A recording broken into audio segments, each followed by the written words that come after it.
I always thought my dad being a cop was kind of cool. Other kids were scared of their parents finding out they skipped class. Me? I was scared my dad would run a background check on my friends. He was that kind of dad, protective, strict, intense. So when I started dating Aiden, I kept it quiet at first. Aiden was different from the guys at school, older, a little rough around the edges, but charming. He had this way of making you feel like the only person in the world. We met at the library, of all places. He helped me pick out a book, joked that I had excellent taste, and suddenly I was smiling like an idiot. I was 17. He said he was 19. He drove a matte black car, had tattoos, and played guitar in some underground band. I knew my dad would freak, so I lied. Told him I was studying late or at Maya's house. In reality, I was with Aiden lying in the grass at midnight, talking about life or driving around town with music blasting. For once, I felt seen. One night, after our usual 1 a.m. drive, Aiden dropped me off 2 blocks from my house. I snuck in quietly. My phone buzzed. Dad, where were you? Me. At Maya's, fell asleep. Sorry. Dad, we'll talk in the morning. My stomach dropped. I couldn't sleep. In the morning, he didn't say anything, just sipped coffee and looked at me in that way he does, like he already knew the truth. Weeks passed. I thought I got away with it. Until one evening, I heard sirens outside. I looked out the window and my heart froze. Aiden's car was surrounded. Cops yelling, guns drawn. And then, my dad stepped out of one of the cruisers. What was he doing there? I sprinted outside, barefoot, screaming, "Stop! That's my boyfriend. What's going on?" But Aiden was already on the ground, face down, cuffed. He looked at me, confusion and betrayal in his eyes like I had set him up. "Dad, what the hell?" I screamed. He didn't answer me. He just told me to go inside. The next morning, the house was quiet. My dad left early. No note, no explanation. Mom was pale. She sat me down at the kitchen table. "I think you need to know something," she said. Apparently, Aiden's real name wasn't Aiden. He was 23, not 19. He had priors: theft, assault, suspicion of gang activity. He was being investigated for something serious. I didn't believe her. "That's not possible," I said, shaking. "He wouldn't hurt anyone. He's not like that." But it got worse. Apparently, Aiden had been caught on camera in a recent robbery, and the police had been watching him for weeks. Weeks. Meaning my dad knew. He knew I was dating him, knew I was sneaking out, knew everything, and he let it happen. Why? Why didn't he stop me? I was shaking, crying, angry, betrayed, confused. I didn't care if Aiden was some criminal. He was still the only person who made me feel alive. That night, I confronted my dad. "You knew," I shouted. "You knew and you didn't say a word." He didn't yell back. He just looked tired. "I was hoping you'd tell me," he said. "I was watching him. I couldn't blow the case." "Oh, so I'm just some pawn in your little police game?" "I was protecting you," he snapped. "You think I liked watching you fall for him? He's dangerous." I didn't speak to him for days. In my room, I clutched the bracelet Aiden gave me and wondered if it was all fake. Every smile, every touch. Was I just a cover? Was he using me? I didn't leave my room for 3 days. No calls, no texts, just silence. I wanted to believe Aiden had a reason, that my dad had made a mistake. But the bracelet around my wrist felt heavier now, like a chain. Finally, I broke. I texted him. "Me? Aiden, please, I need to know, was any of it real?" No answer. The next day, I went to the station, alone. My hands were trembling. "Can I speak to Aiden Harper?" I asked the officer at the desk. She gave me a weird look.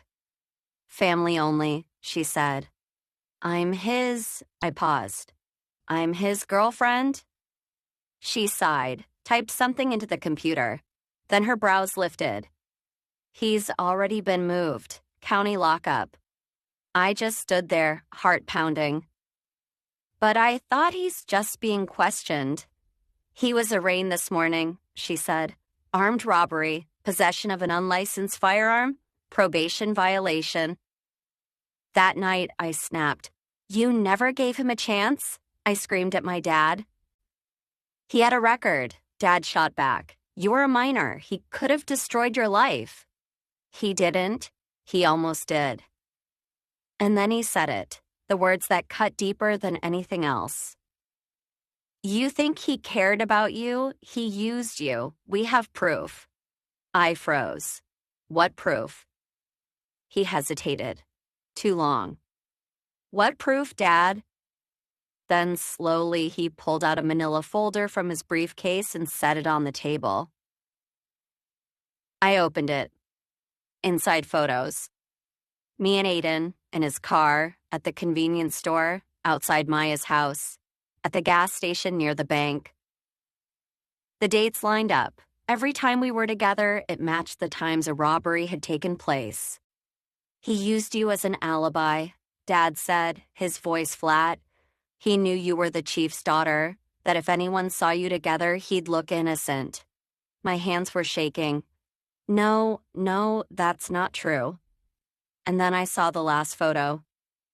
It was Aiden, slipping something into my backpack while I was looking away. What? What is that? I whispered. My dad looked tired, older than I'd ever seen him. Cash, from the gas station robbery. I ran to my room and ripped open my backpack. It wasn't there. Of course it wasn't. This happened weeks ago. But still, I tore it apart, hoping maybe there'd be something, a clue, anything that proved my dad was wrong. There was nothing. That night, I cried myself to sleep, but around 3 a.m., I woke up to a sound. My window. I sat up. And then a whisper. Hey, it's me, Aiden. I nearly screamed. Shh, he hissed. Don't freak out. He was outside my window dirty, limping and free. How did you? I escaped. What? Are you insane? I needed to see you. I had to explain. I didn't know whether to scream, cry, or hug him. You used me, I said, voice trembling. You set me up. No, I didn't, I swear. Then explain the photos, the money, all of it. He looked at me, and for the first time, he didn't look like the Aiden I knew. He looked scared. It's not what it looks like, he said. Yes, I have a record. Yes, I lied about my age, but I was done with all that. I met you, and I wanted to be someone better. For real. Then what about the robberies? I wasn't the one doing them, but the guys I used to run with, they were.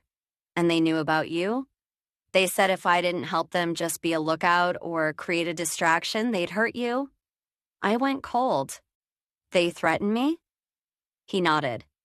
I never told you. I couldn't. I thought if I played along for a little, I could get out clean. But then your dad showed up and everything spiraled. You slipped cash into my bag?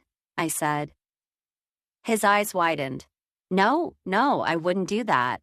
I saw the photo. He paused, then shook his head slowly. I didn't do that, I swear. Someone set me up. I didn't know what to believe. Everything hurt. My heart, my head, my chest. I have to go, he said. They're still after me. Your dad's not safe either. Tell him to be careful. And just like that, he disappeared into the dark. I didn't sleep at all.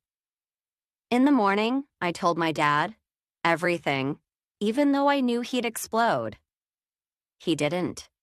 He just stared at me, silent. Then finally he nodded. I believe you, he said. I always suspected there was more. What now? He stood. Now we clean up this mess together.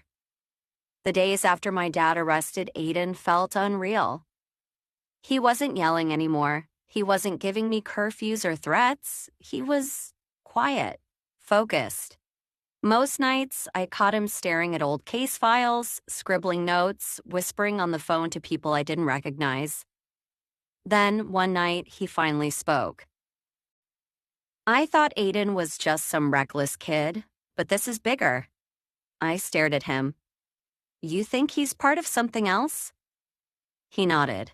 I think we both need protection. The next day, we got a call. From Aiden's father. We'd never spoken to him before. Aiden always said he was gone, so hearing his voice sent a chill through my spine. Your daughter and my son are in danger, he said to my dad. They won't stop.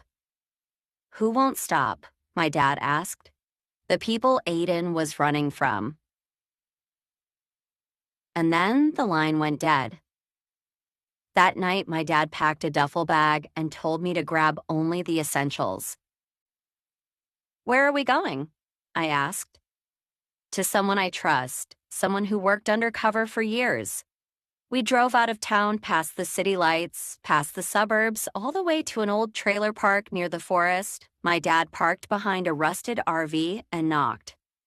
A man answered, grizzled, scarred, eyes like he'd seen too much. Kaplan, my dad said, we need your help. Inside, Kaplan lit a cigarette and leaned back in his chair. So, you think this Aiden kid is tied to the Ruiz cartel? I don't know, my dad said, but something feels off. The evidence, the timing, the way his record disappeared from 2 states. Kaplan nodded slowly. That's how they work. They wipe clean anyone they want to use, then throw them away when they're done. My stomach turned. So Aiden's been used? Maybe, or maybe he's deeper in than you think. 2 days later, Kaplan took us to a warehouse. It was abandoned supposedly, but inside were computers, maps, and files pinned to the walls. Photos of Aiden, his dad, his ex, a storage locker in another state, a black car parked outside our house. 2 days before the break-in. My blood ran cold. They've been watching us? Kaplan nodded. Probably since your dad started sniffing around. That night, I couldn't sleep. I kept thinking about Aiden. Was he really working with these people, or was he trapped? At 2 a.m., I got a message on my phone. From a burner number. You were never supposed to find out. I'm sorry. It was signed A. I showed it to my dad the next morning. He took a deep breath. We have to find him before they do. Kaplan traced the signal to a motel off Route 19. We drove without stopping. When we got there, the receptionist looked up and said, Room 208. Kid hasn't left all day. My dad kicked in the door, and there he was. Aiden. Bruised, thin, hand shaking. He looked at me like he hadn't slept in days. I didn't mean to drag you into this, he whispered. Then why didn't you tell me? Because they said they'd kill you if I did. We brought Aiden back to Kaplan's. He told us everything. The Ruiz cartel had recruited him through his father. They wanted access to my dad's files intel on future drug busts. When Aiden tried to back out, they threatened to hurt me, or worse, make it look like I was involved. So he stayed close, dated me, hacked my dad's laptop, lied every day. But I never wanted to hurt you, he said. I fell for you. That was real. I wanted to scream, but I just cried. Kaplan made a plan. If Aiden wore a wire and met with his handler one last time, we'd get enough evidence to arrest several cartel members. Aiden agreed. It's the only way to make it right, he said. The meetup was in a junkyard. Kaplan, my dad, and a federal task force set up surveillance. I wasn't allowed to come, but I waited in the van, headphones on, listening to every word. When Aiden approached the man, he said, I have what you wanted, now let her go. The handler, bald, scarred, cold, said, You really think you're off the hook, kid? She's already marked. My heart dropped. Then I heard the scuffle. The mic went fuzzy. Gunshots. Screams. I ripped the headset off and tried to jump out of the van, but Kaplan blocked me. Wait. It felt like hours. Then the radio cracked. Target down, Aiden's hit. We're bringing him out. Aiden survived, barely. He was put into witness protection. I never saw him again.